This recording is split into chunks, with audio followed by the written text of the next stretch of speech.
interfering with your lunch and afternoon tea. My name is Alison Morris and I'm the course director for the English and Creative Writing degree at Coventry University. My colleague here, who's pointing the camera at me, is Tim Kelly, and we both teach creative writing on the degree course. The degree started in September 2012, so it's a pretty new course.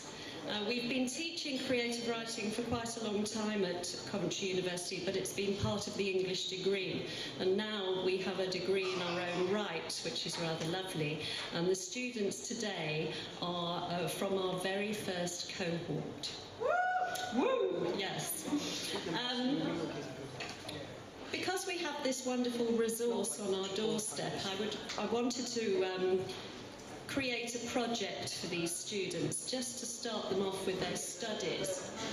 So I came along and I had a chat to the curators here and asked them if I could bring all my students along to the museum with their notepads and paper, and so they did.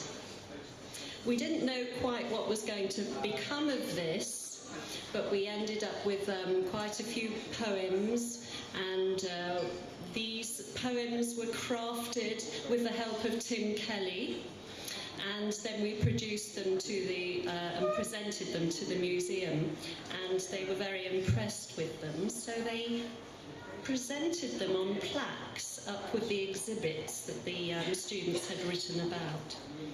And we've also got a pick-up sheet with the poetry on that, and this is available around here today and from the shop.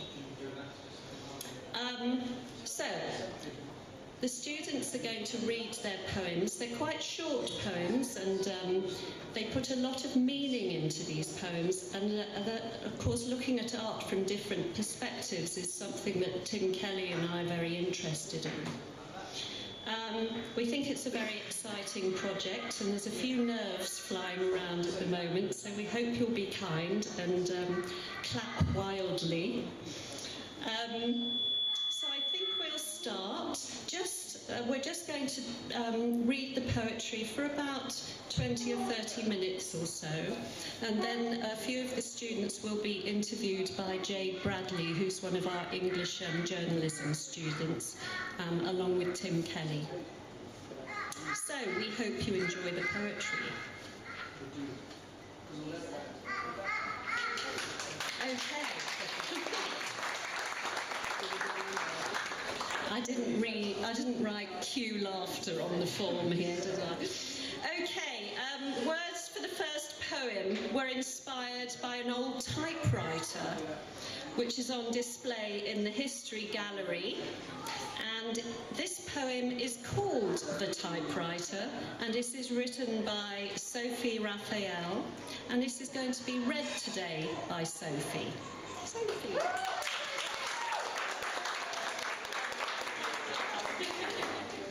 Fingers burn empathetically at the touch of my cold, charred metal letters. I sit silently, tapping away, writing past, present, creating future, expressing hopes, dreams, uncovering soul's wishes, translating desired thoughts to paper, silently, tapping away, whilst my immortal shell slowly turns to rust.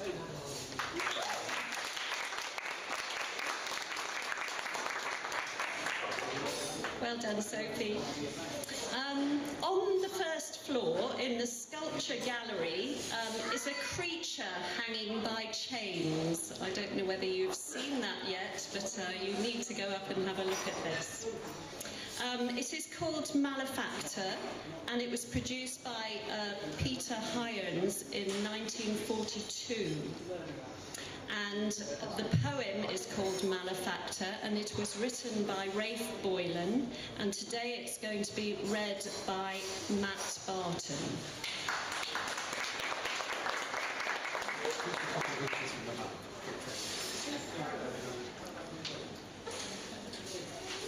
Give a bird a bad name and hang him.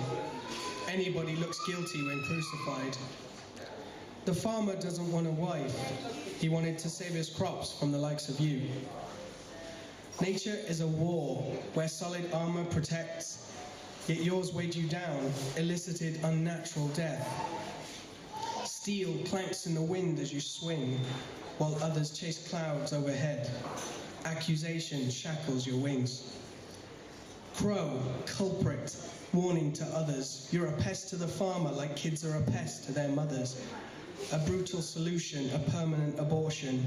Horrified confusion at winged distortion.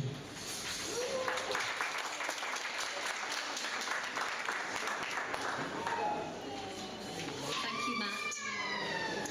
And staying in the sculpture gallery is an Epstein's head of Tagore playing the violin. And this next poem is called Man with Violin, and this is written by Dermot Connaughton, and it's going to be read today by Dermot.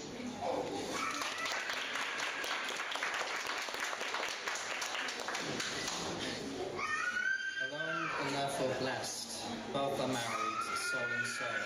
I think, therefore I am you. We are doing a wonderful thing. Our deed to create something eternal and new. Identity becomes futile when we both triumphantly embrace, transforming everything into an unnecessary accessory to think of. I just keep playing. I have no heart as it is in your strings. My nature no longer seen, now part of the same nature that makes your instrument. No wings essential, but closed eyes to dream and hope the name. I hope that I sleep for you, to be with my music. I hope that I can play for you, so I may exist.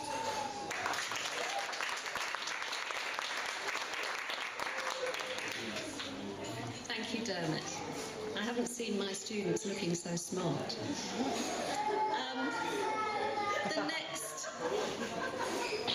The next poem is also from the sculpture gallery again, and there's a marvellous sculpture there called The Men Undercovered by Ved Gupta. And there are three little men wearing masks, and I think there's a picture of one of them here. And this is a poem called Questions, and it is written by Kelly Ebanks, and it's going to be read today by Kelly.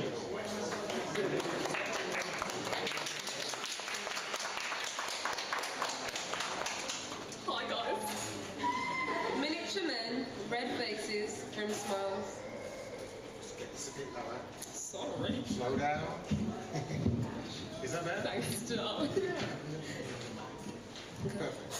Miniature men, red faces, grim smiles. They stare, expressionless. I stare back, puzzled. Wide-eyed, wicked, windowed. Fixated, fixed on me. If I step away, will they come to life? Frozen, I think I see the frozen fury left burning in their eyes.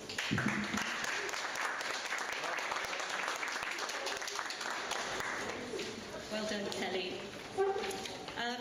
In the Peace and Reconciliation Gallery, a student was rather fascinated by all the timepieces there. And this is a poem called Pocket Watch, and this is by Paige Walker, and to read it is Paige.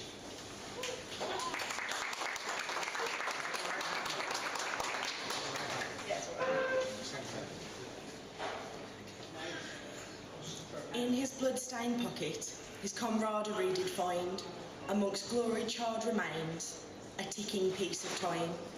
A picture of his wife, silver too no doubt, the pocket watch he wore when sirens called him out.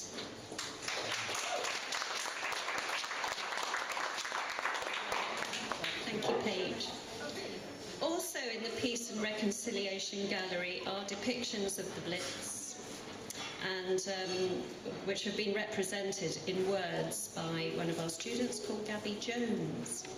And this is a poem called Raw by Gabrielle Jones and read by Shannon Noon.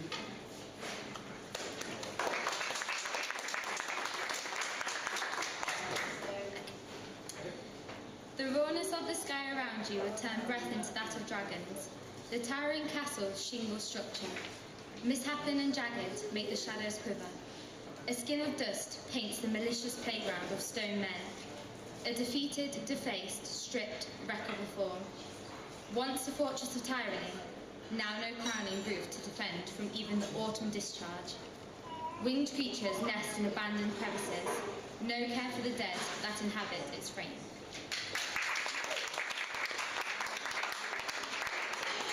Thank Gabby Wade. Where's Gabby Wade? Thank you, Gabby. Wave. Gabby, you have to wave.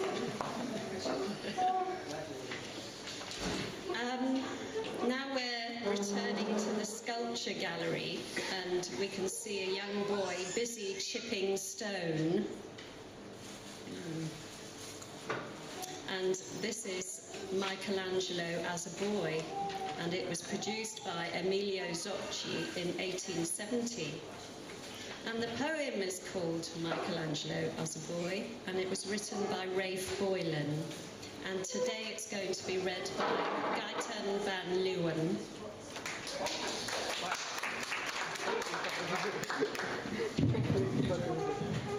That's better? Shouldn't kick it. Marty McFly taught me well. I would not travel back to ask if and how. You knew at this age you were great, capital G.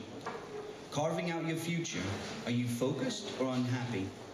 Peering, I cannot tell. Are you driven by your gift, or is it riding you? Bareback with spurs, whipped back in black and blue. Marbled boy, did you ever flick colored glass, or your own Nera's child-spirited equivalent? Did unexcavated world clamor and distract? Too many faces lurking in the cracked pavement. Every kicked pebble a potential chore.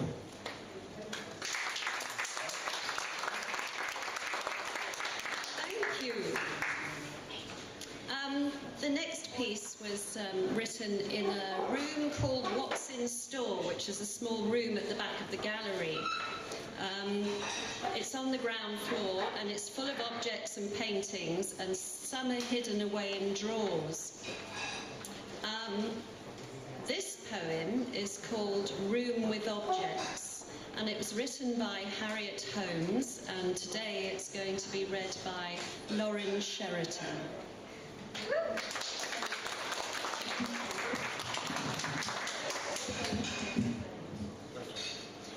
Ivory-handled fans, exquisitely painted, now replicates a favourite with tourists.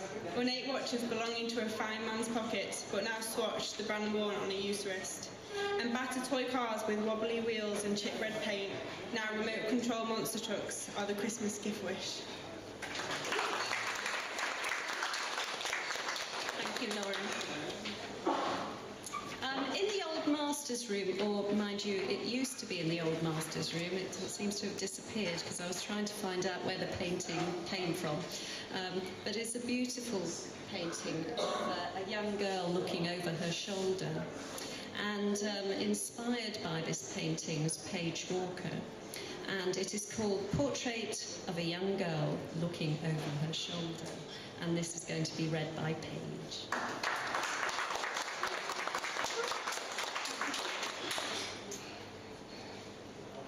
Narrowed eyes surveying windows, ashen skin in shadow.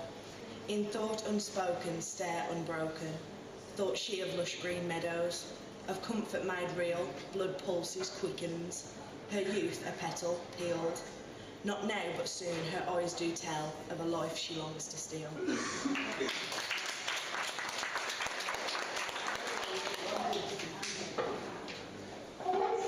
Thank you, Paige.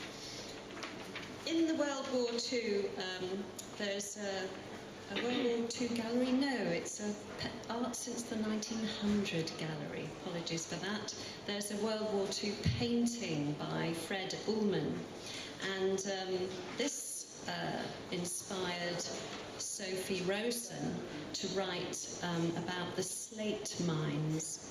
So this is a poem called The Slate Mines by Sophie Rosen, and it's going to be read by Sophie.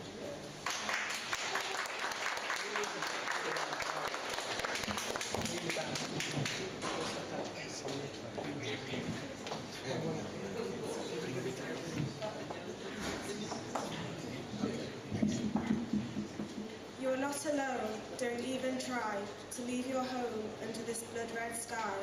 You think she's there, you can't be sure, a risky dare could hurt you even more. The planes fly low, quick lock the door, at least you know you must survive this war.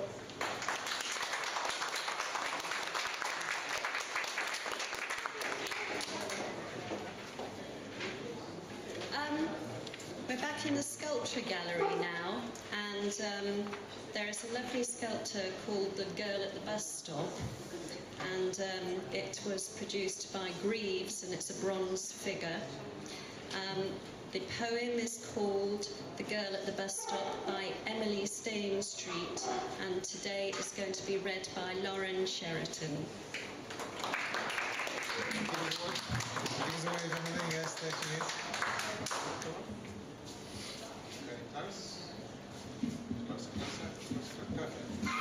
Waiting at the bus stop, her legs all cold and bare, no belongings in her hands, but not one single care.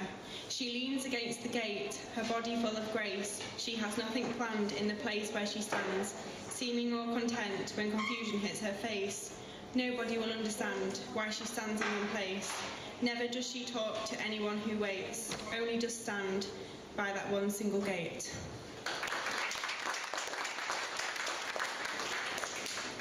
Thank you, Lauren.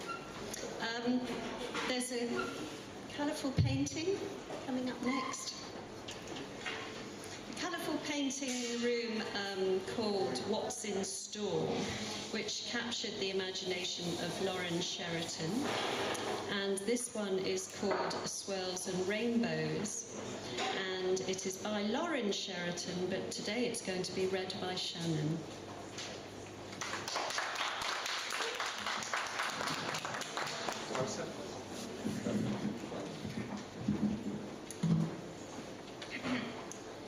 Swirls and rainbows, an explosion of colour, splashed over the entire page. Is it art? Or is everything art? A mess of colour in itself. There in the bright sky's ecstasy, bringing joy to the faces of the people. Then suddenly, the sky seems dark and ugly. A reality of life then strikes. Happiness turns to sadness, and the sunshine turns to rain. But somewhere still in the distance is a rainbow to be seen.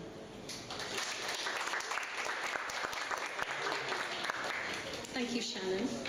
Again, in What's in Store are a number of carved grey stones called the Devil's Fingers. And this held some interest for Katie Rose. And she wrote a poem called The Devil's Fingers. And this is going to be read by Tim Kelly. Now, where's Katie? Wave. Okay, this is Katie's poem called Devil Fingers. Gouging into the enemy's skin, no remorse, no care, just pain.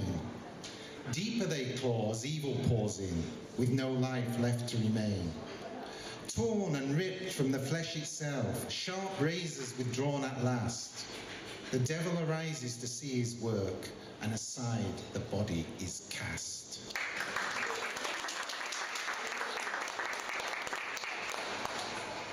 Thank you, Tim. One student who particularly amused me was the student who asked for a chair to be placed in front of the grand piano down here on the ground floor, and he sat there with his notebook and pen and wrote a poem called George Eliot's Piano by Guyton van Leeuwen, and it's going to be read by the man himself.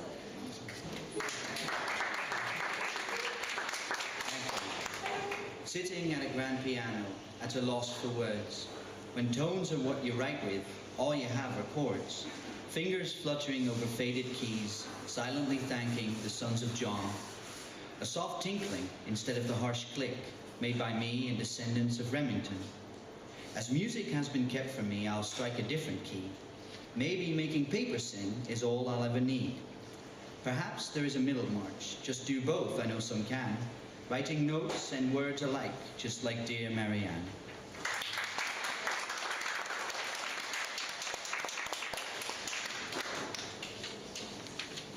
And for our last poem, we're returning to the Sculpture Gallery with another poem by Rafe Boylan, who almost became a permanent feature there himself.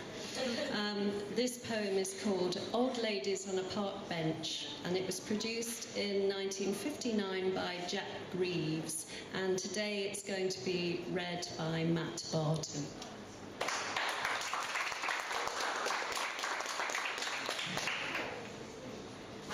Rusted green, like oceanic artifacts long forgotten. Betty's newspaper is stone hard and unforgiving. Ethel clutches her purse in gaunt, unfeeling fingers, gazes ahead where the struggle still lingers.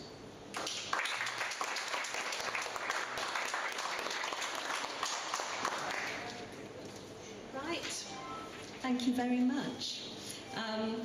We just want to do some little interviews now, if you can bear with us. We've got an English and journalism student, Jade Bradley, who'd like to ask some of our students a few questions, and with the help of Tim Kelly. Perhaps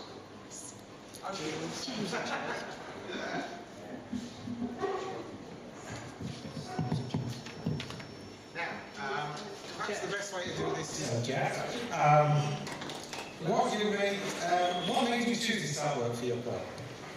I chose this artwork simply because it was the first thing that hit my eye, and we all walked into the room together, or into the museum together, and it was the first thing there, and no one else was writing about it, so I thought, I might have a go. Plus, our building is called George Eliot, and it's George Eliot piano, so kind of worked. Which was yours? It was a pocket watch in the artifacts room and a portrait of a young girl. Okay. Tell us about those. I saw the portrait first because I went around looking at the paintings first, and it just seemed really interesting. I like looking at things and writing about things from their perspective, like what the person was thinking, and the same with the pocket watch, like what was the story behind it. So I just thought I'd write about that. Okay. Now, so you wrote, Jack, about the piano. Okay, George Eliot's piano. Are you interested in George Eliot's writing? Here and there. Okay. It's in there, so, look. Did you find that reading it out is very different from the writing process? How do you feel about the sounds of the poem rather than simply the words on paper? What can you say about the differences there? Well, before we wrote everything, these poems at least, we got a lot of theory from the both of you about different types of poetry, in which you taught us to read things out, because especially when you write things like sonnets or haikus, it matters how it sounds when you read it out. It's more important. So I think while I was writing this, I did read it out to myself a couple times, but it is strange hearing yourself back through a speaker reading out your own work, yeah? Yeah, exactly what you said. It just helps with the rhythm when you read it out loud. You get to have a better feel for the kind of music behind the poetry. It can help you take out words, editing, and doing all that stuff. But it is a lot different standing up, just reading it to everyone than just reading it to your mates in the pub. Okay. So how do you feel about this experience carrying on with the night? It's been nice. It's nice. It shows some of your work, doesn't it? Okay. How do you feel about that? This experience reading out is... Working, Yeah, no, this is really nice, especially because, like Alison said, it's right around the corner, so, and there's so much artwork here, and as we're trying to create art, we should really have a look, right? So that was a good thing, and then reading it out here and having the museum post placards with our poetry on it was lovely. Okay, perhaps just a last question. We're planning on doing some work this coming year, perhaps, more work with the Herbert, but also with the Transport Museum. I don't know if either of you two would like to get involved in that, and if you've got any ideas about possible projects you'd like to be involved in. Have you got anything possible there?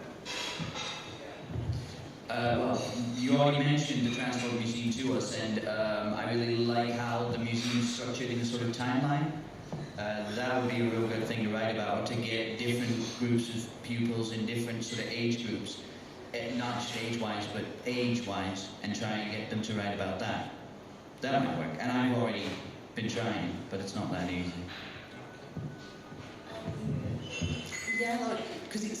part of history, like the Transport Museum. It's got everything about the war and to do with Coventry and like different like modes of transport, obviously. But it's just a nice piece of history, and like history always carries meaning in poems. I mean, everything's built in context, so without knowing about things, how can you begin to engage in a poem about those things? So it's good to know everything, like the same with her, but like we all walked around for ages, didn't we, before we actually selected a couple of items that stood out to us, but whether for history or just for like the fact that it like has connotations with something we enjoy, like Georgia's piano, we like got on with that just because we're in Georgia building. It just like context helps, so it will be really interesting to write about other stuff. Okay, well, we'll probably leave it there. So thank you again, everyone, for coming. Thank you, Alison, very much for organising it. And thank you for the people at the Herbert for doing their bit. Thank you, of course, the students for reading so well. Alison, Yes, thank you from me. Yes, really, just that, to say thank you very much. And I'm very proud of my students. and I know Tammy's too. Okay, thank you. she's going to sing a song now. And now